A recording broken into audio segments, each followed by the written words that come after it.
नमस्कार, आप देख रहे हैं भारत टाइम्स न्यूज और मैं हूं आपके साथ स्वाति। तो चलिए रुक करते हैं अच्छी ताजा खबरों की ओर।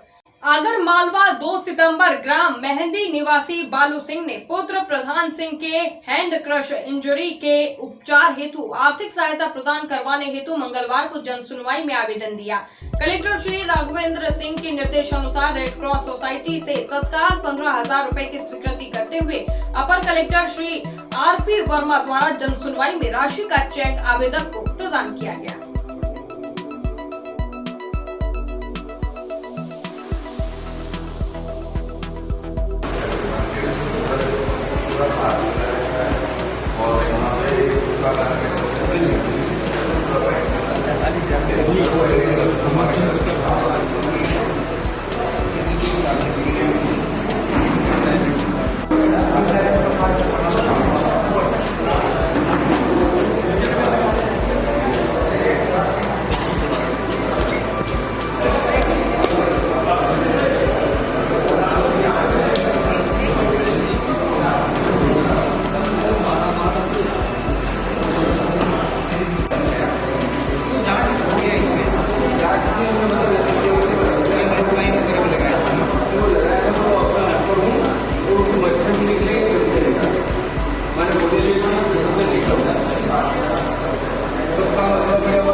गरीब बनाया मैं कर दो